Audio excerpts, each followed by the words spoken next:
Ya, Ya. makasih Mas Imam, Mas Arif yang sudah membuka. Siang ini kita ada exercise sedikit ya melalui quiz, yaitu quizzes, ada 5 soal. Soal-soalnya terkait dengan materi kemarin. Mudah-mudahan nggak susah ya, kita bikin soalnya gampang-gampang aja. Ya, karena sifatnya untuk refreshing aja, untuk mengingatkan kembali materi kemarin.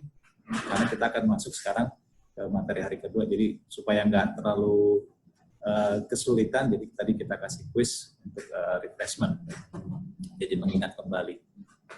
Oke, kita sekarang akan masuk ke beberapa studi kasus ya, canvassing business model. Kemudian nanti kita akan bahas juga mengenai pola-pola disrupsi bisnis model dan juga bagaimana kita melakukan reinvent ya, melakukan inovasi, mungkin ada re-engineering di situ terhadap bisnis model yang kita punya. Nah, saya ingin dapat profil sedikit ya hari ini, jadi kita akan masuk ke www.menti.com. Ya, sama seperti quizzes, jadi nggak usah bikin akun, masuk ke www.menti.com, Bapak Ibu, nanti masukkan kodenya 713887. Ya, masukkan kodenya 713887. Ada 2 pertanyaan di situ, minta tolong direspon. Saya share screen dulu. Ya, ini ya. Ini pertanyaan pertama. Jadi setelah mengikuti sesi pertama kemarin, apakah Bapak Ibu akan melakukan inovasi bisnis model? Jadi misalnya sudah tergambar, oh ternyata ada polanya ya, ada 9 blok yang bisa digunakan untuk analisa, sehingga yang kemarin sebenarnya udah banyak kepikiran mau melakukan perubahan flow proses, ya, cara kerja segala macam, jadi lebih yakin dapat gambaran gitu. Oke, ada 7 orang ya sudah akan melakukan inovasi bisnis model. 5 orang masih belum tahu nih, ya mungkin masih bingung gitu ya, masih mau mencoba memastikan di materi hari kedua. Sudah 15 orang memberikan respon.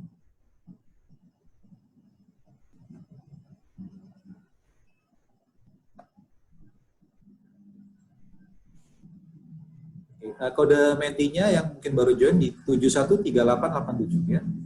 713887. Ya, sudah saya info juga di chat, di kolom chat. Oke, sudah 22 orang.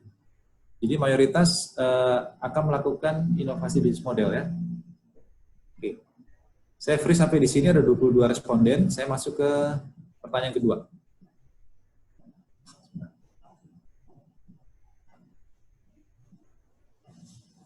Nah, kalau memang ingin melakukan inovasi bisnis model, kira-kira akan mulai dari blok yang mana nih? Case di tempat Bapak Ibu. Ya, itu berbeda-beda ya. Nah, silakan. Responnya seperti apa? Mungkin ada yang mau mulai dari konsumen, ada yang mungkin dari aspek finansial modelnya, mungkin ada dari yang tengah, value proposition mau dirubah. Mungkin belum tahu, ternyata ada yang belum tahu juga gitu kan ya. Masih bingung nih ya, masih perlu analisa lagi. Ada yang dari value proposition, ada yang dari partnership-nya. Mungkin mau mereview lagi mitra-mitranya selama ini. Ada yang dari customer, ada yang dari aktivitasnya. Ya, dominannya ada di value proposition dan customer ya. Sudah 7 orang, muncul lagi customer. Ada lagi customer ya. Channel ya. Oh, ada satu nih dari finansial. Mungkin mau merubah pola pembayarannya mungkin ya, atau bagaimana pola pembiayaannya di cost structure-nya. Ya. Ya, sekilas saya lihat dominannya ada di customer dan value proposition. Jadi ini memang respon yang sangat umum. Ya, karena produk kita atau service kita memang ditentukan utamanya oleh customer.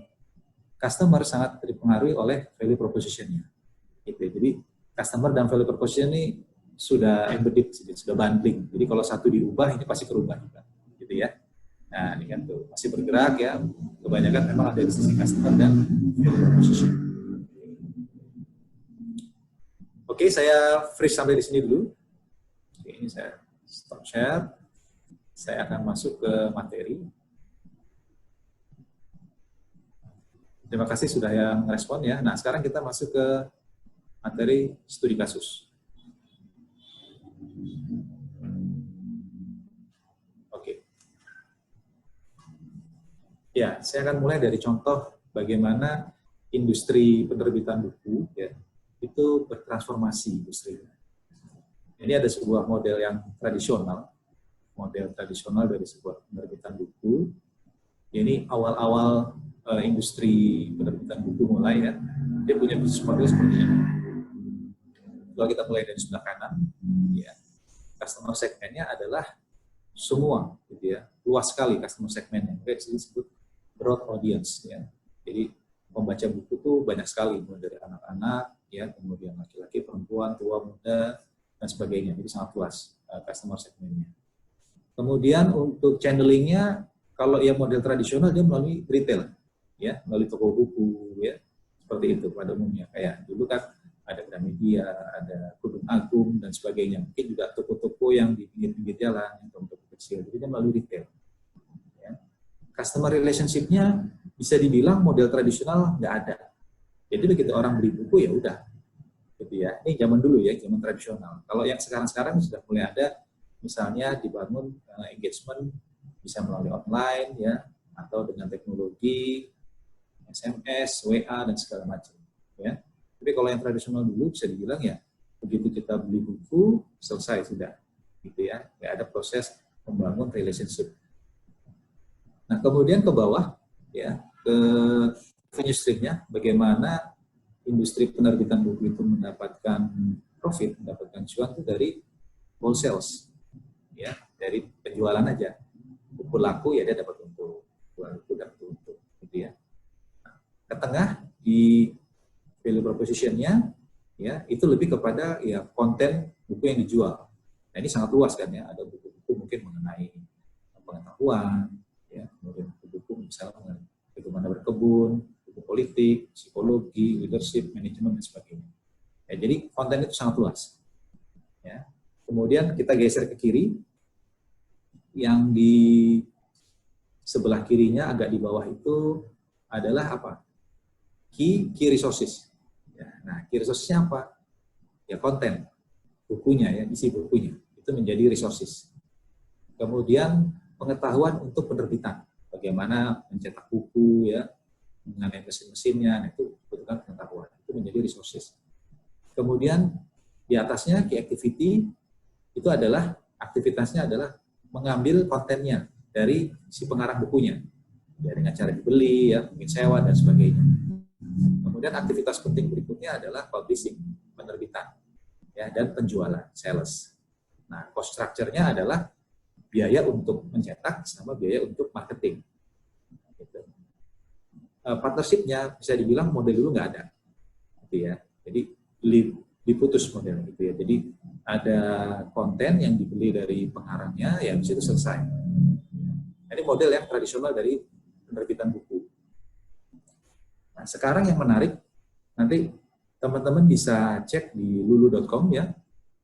Lulu ini punya model yang sangat breakthrough.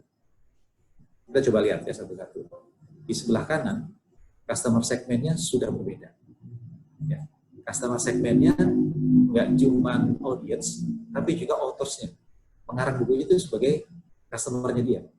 Jadi udah dua, ya. Kalau yang sebelah kiri, yang tradisional hanya pembacanya. Nah, yang dulu mengembangkan sebuah model, customer-nya tidak cuma pembaca, tapi juga pengarangnya. Kok bisa? Nah, nanti kita akan lihat satu persatu di masing-masing bloknya. Kemudian, cara dia membangun relationship-nya dengan apa? Dengan community. Ya. Misalnya komunitas penggemar buku-buku politik, gitu ya, komunitas penggemar buku-buku psikologi, dan sebagainya. Bisa juga dari online profile. Ini profil dari authors-nya, dari pengarangnya. Nah, channelingnya dia melalui lulu.com. Ya, dia jadi punya platform namanya lulu.com. Lulu.com ini adalah punya value proposition, ya, self-publishing services. Ya, self-publishing services sama marketplace for niche content. Nah, saya akan cerita sedikit bagaimana lulu.com ini bekerja. Jadi lulu.com ini seperti kayak sekarang toko Tokopedia gitu ya, kemudian ada Shopee dan sebagainya. Jadi marketplace yang mempertemukan pengarang buku dengan konsumennya, dengan pembacanya. Caranya gimana?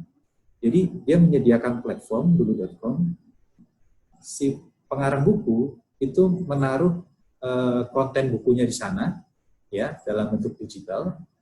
Kemudian nanti pembaca, ya, konsumennya akan membaca, ya, memilih-milih kira-kira mana yang tertarik, kok punya karangannya Mas Imam nih, misalnya gitu ya. Dia baca, dia review, ya. Kemudian kalau dia tertarik, maka dia akan menghubungi lulu.com untuk dia beli. Ya, dia beli bisa dalam bentuk digital atau dalam bentuk hard copy.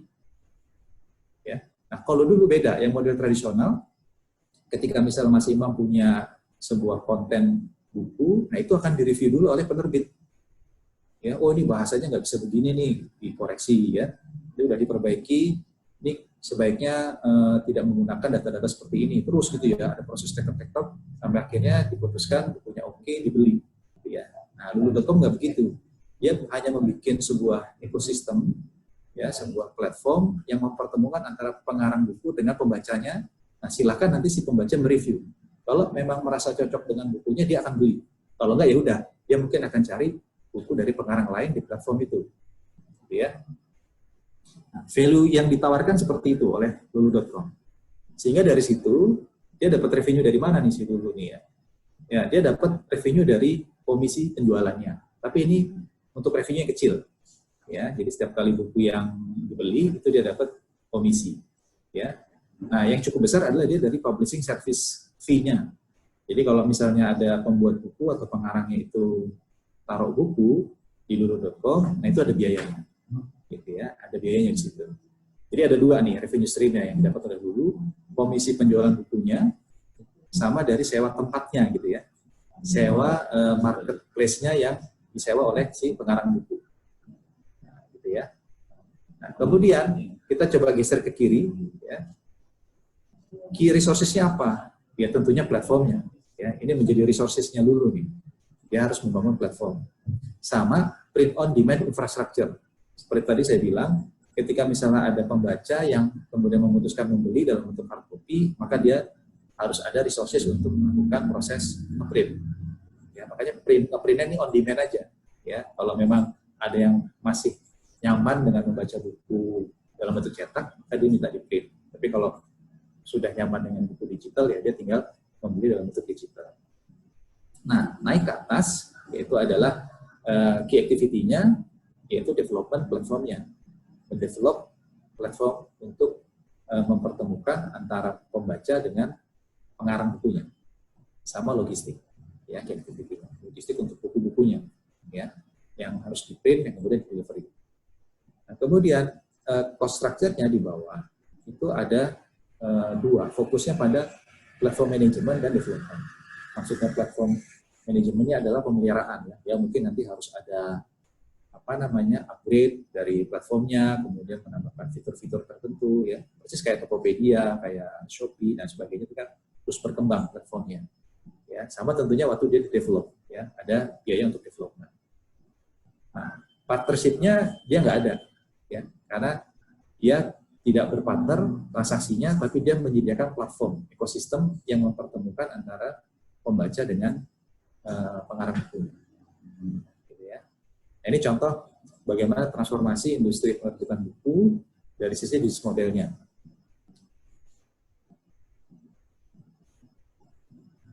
Oke, nah sekarang saya ingin ngajak Bapak Ibu semua, teman-teman, untuk kita mini workshop. Ya, kemarin mungkin masih ingat kita ambil contoh GoFood, bagaimana kita memetakan customer profile dengan jobs to be done, kemudian bagaimana kita memetakan value proposition-nya. Ya, sehingga itu harus matching. Nah, sekarang kita coba mini workshop bisnis modelnya GoFood ini seperti apa sih kalau kita petain, gitu ya. Berdasarkan kemarin kita udah dapat customer profile di job to be done sama di value proposition canvas-nya. Mas Arief mungkin bisa dibuka, tapi nanti kalau memang terlalu rame ya kita pakai media Chat aja. Media chat aja. Boleh, saya buka. Customer. Oke, kita mulai dari blok customer dulu ya. Mario Yusuf ya, Mario Yusuf, terus Indri, Isari. Kira-kira kalau GoFood ini customer segmennya siapa aja nih, Bapak Ibu? Atau mau sambil ngechat boleh, mungkin ada yang mau kasih pendapatnya di chat. Kira-kira kalau kita mulai dari blok sebelah kanan, customer segmennya si GoFood ini siapa sih?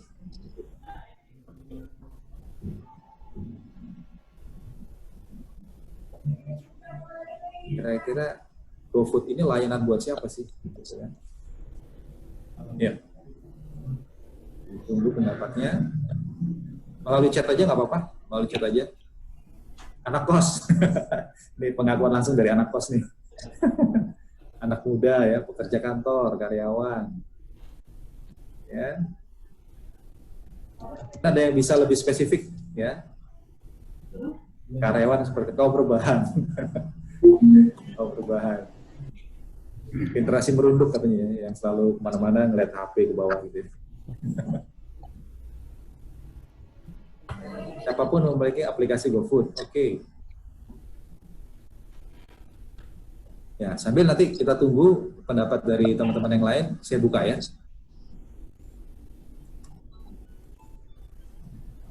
Assalamualaikum.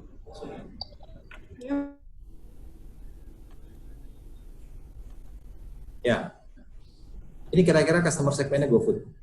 Ya, tadi betul ada yang menyampaikan karyawan, orang rumahan, kaum rebahan gitu ya. Kalau di sini saya menurutnya konsumen rumah tangga, gitu ya, bisa ibu-ibu, ya bisa anak-anak yang ya stay at home lah di rumah tangga gitu ya. Kemudian anak kos tadi juga Mas Imam langsung menuliskan anak kos gitu ya. Nah, tapi ada yang spesifik, adalah dia harus familiar dengan smartphone. Gitu ya, dia harus familiar dengan smartphone. Karena GoFood ini waktu kita kemarin mendesain value proposition, kita sebutkan ya mengintegrasikan dengan aplikasi. Ya, jadi dia harus familiar dengan smartphone. Karena nanti interaksinya melalui smartphone. Nah, kita masuk sekarang ke bawah dulu ya, ke channelnya. Kira-kira GoFood ini channelnya seperti apa? Nah, silakan. Kira-kira GoFood ini channelnya seperti apa? Channelingnya. Ya, saya kira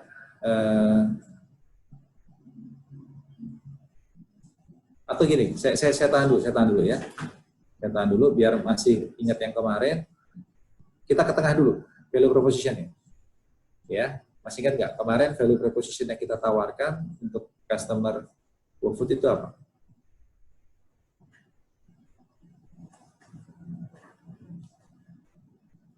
Value proposition yang kita tawarkan, ya.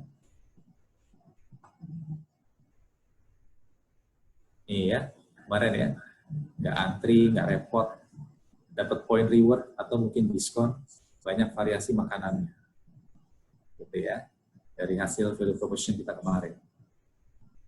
Nah, sekarang kita geser ke kanan. Ya. Channelnya, kira-kira channelnya apa? Tadi itu ada aplikasi tadi ya, kalau nggak salah ya, ada yang menyampaikan aplikasi. Ya, channelingnya gimana?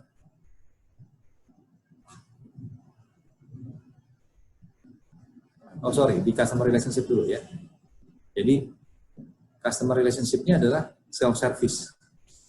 Ya, masih ingat bahwa salah satu kategori blok customer relationship itu adalah self-service. Ya, jadi kita melayani diri kita sendiri melalui aplikasi. Ya, kita memilih makanan, ya, melalui self-service. Kemudian promosi, ini juga bagaimana caranya GoFood membangun relationship dengan customer. Ya. Yang kedua adalah big data. Nah, apa kira-kira maksudnya big data? Big data ini artinya si GoFood ya memberikan layanan pilihan yang sangat variatif terhadap customer. Apanya yang variatif? Ya, restonya sangat variatif, ya. Kemudian jenis jualan makanannya juga sangat bervariasi. Ya, ini adalah cara mereka membangun relationship. Sehingga ketika orang pengen makan makanan yang berbeda-beda setiap hari, mereka selalu teringat dengan GoFood. Karena dia punya big data. mengenai variasi makanan, variasi tokonya, segala macam ada di sana. Itu yang kita sebut dengan big data. Kemudian channelnya gimana? Untuk channel, ya melalui apps, benar tadi itu. Ada yang menuliskan apps ya. Kita melalui aplikasi, ya menghubungkan customer kita ya dengan value proposition-nya, yaitu melalui aplikasi. Ya, point reward-nya melalui aplikasi. Nggak repot, nggak antri karena melalui aplikasi. Ya, variasi makanannya ada di aplikasi.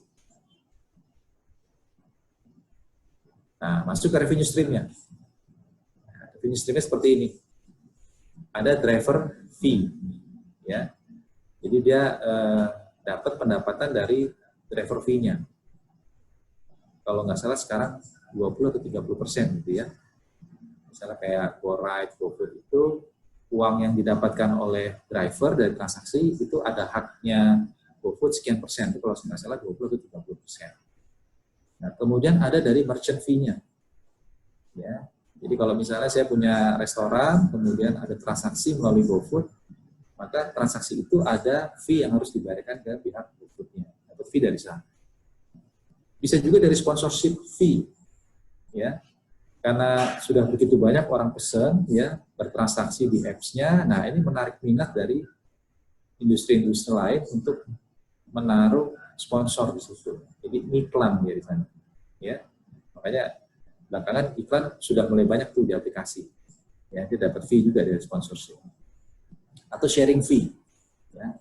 Sharing fee nanti juga bisa dari merchant-nya atau dari sponsornya.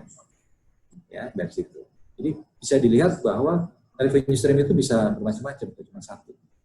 Nah, GoFood kemudian mendesain dan dia mendapatkan dari 4 revenue stream. Nah, mari kita geser ke kiri, ya. Kalau dari resources-nya kira-kira apa aja nih? Key resources-nya untuk GoFood, ya, sumber daya apa aja yang dibutuhkan, yang utama?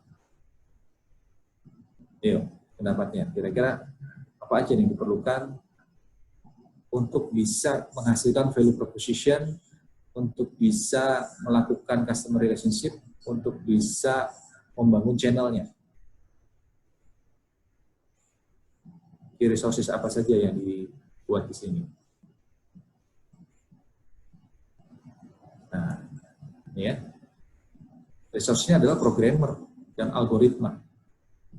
Karena dia bentuknya aplikasi, ya, maka si programmer dan algoritma yang dibuat ini yang kemudian menjadi key resources. Ya. Resource-nya mungkin ada banyak, tapi ini menjadi kunci.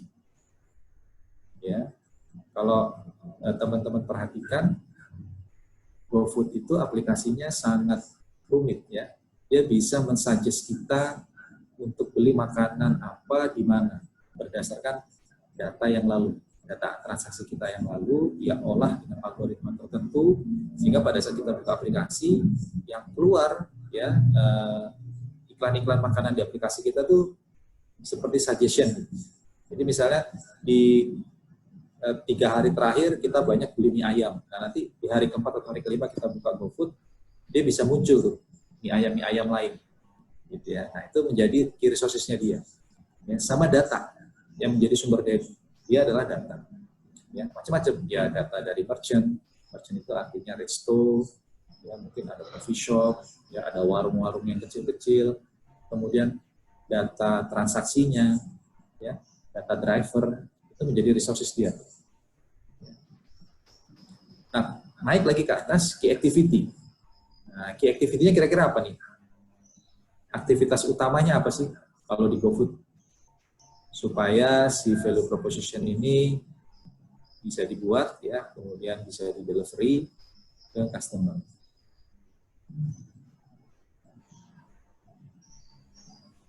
Ya. Activity-nya yang pertama ada proses analisa data. Ya, kalau ke kantor Gojek, ya, yang di Sarinah itu aktivitas utamanya mereka banyak melakukan analisa data. Karena memang ini perusahaan yang berusaha di big data analytics. Ya. Bagaimana kemudian dia melihat ada kecenderungan suatu daerah tertentu terhadap peminatan produk-produk kuliner tertentu. Ya, oh misalnya di daerah Kebayoran Baru kebanyakan orang pesen martabak, gitu ya. Nah itu nanti dianalisa datanya, ya, sehingga nanti misalnya dia akan melakukan pengembangan kuliner-kuliner martabak di Kebayoran Baru. Ya, jadi dia sudah mulai ke analisa data. Activity yang lainnya adalah development dan maintenance apps. Ya, karena memang core-nya di aplikasi, tentunya dia harus ada aktivitas mendevelop, ya, memaintain dari apps-nya. Nah, yang ketiga adalah marketing. Ya. Kalau diperhatikan, GoFood itu ada aktivitas yang offline juga. Ada festival makanan GoFood ya di suatu tempat tertentu. Nah, itu dalam rangka melakukan marketing. Ya. Nah, sekarang yang berikutnya ya, blok yang lainnya, kira-kira mereka partnership-nya dengan siapa nih? Ada partner nggak ya kalau di model GoFood? Kira-kira partnernya dia dengan siapa nih kalau GoFood? Dengan driver ya, pasti ya, dengan driver. Ada lagi? Dengan driver, dengan merchant-nya, dengan restonya artinya. Ya, maksudnya merchant di sini adalah restonya. Kemudian dengan Apple Store dan Google Play-nya, tempat si apps itu dijual, ya, tempat apps itu ditampilkan bisa diakses oleh konsumen. Ya, jadi dia punya partner dengan Google, ya, sama payment gateway, ya, misalnya OVO, GoPay atau mungkin yang lainnya, ya, proses pembayaran itu menjadi di partnernya. Nah, cost structure-nya apa sih? Nah, kira-kira biaya-biaya yang harus dikeluarkan untuk bisnis model GoFood ini apa? Ya, ada yang punya pendapat?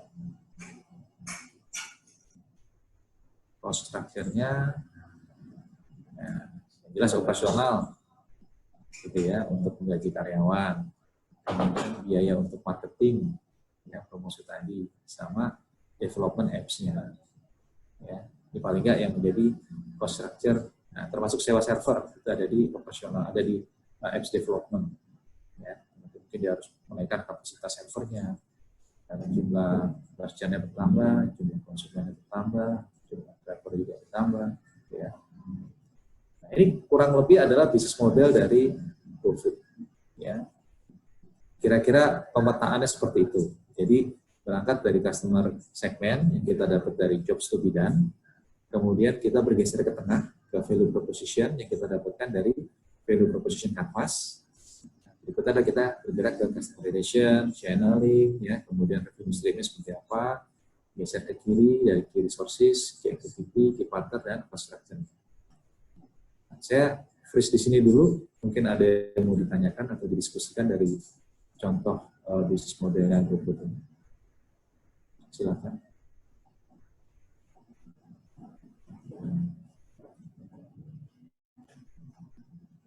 Kalau ada yang mau ditanyakan silakan melalui kolom chat bisa atau scan ya, nanti biar dibuka soalnya.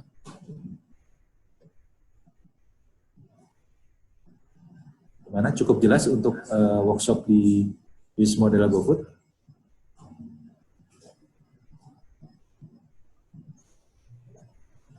Jelas ya, sudah jelas.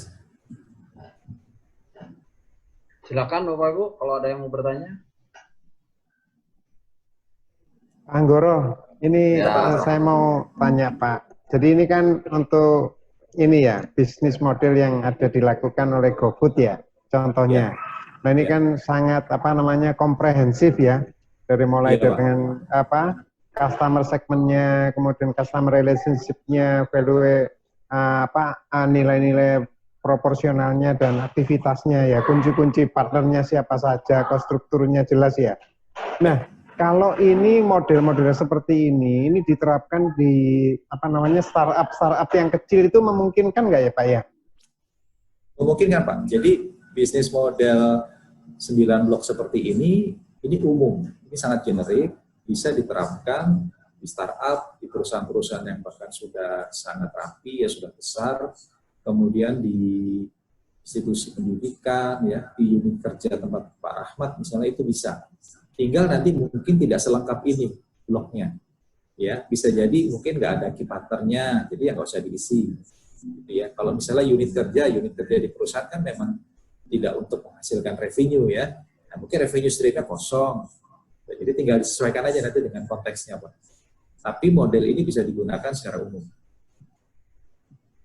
Gitu, Pak. Baik Pak. Iya. Jadi disesuaikan dengan kebutuhannya ya Pak ya untuk permodelan ini Pak ya.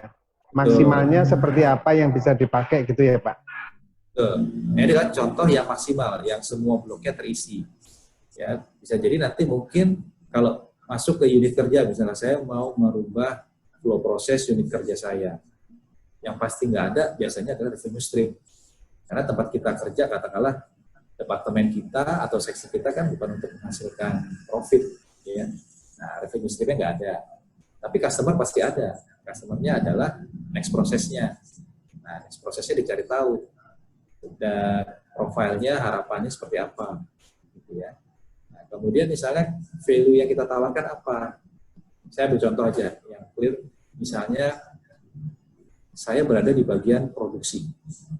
Ya, produksi roti lah, misalnya gitu ya, produksi roti.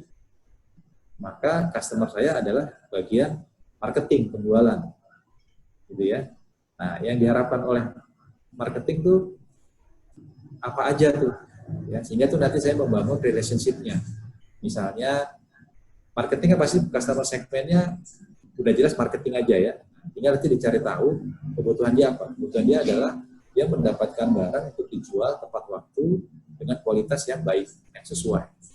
Nah, kemudian saya value proposition adalah melakukan produksi roti sesuai dengan kualitas dan mendelivery ke marketing sesuai dengan permintaan.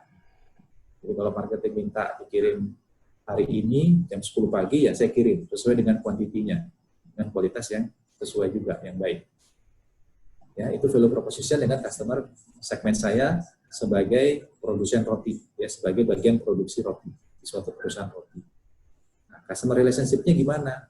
Customer relationship-nya ya bisa aja saya melakukan review. Misalnya saya punya meeting rutin dengan bagian marketing setiap hari, pagi dan siang, untuk koordinasi. Kalau terjadi misalnya ada masalah di produksi, nah kira-kira alternatifnya apa nih untuk bagian penjualan? Nah, itu adalah bagian customer relationship-nya.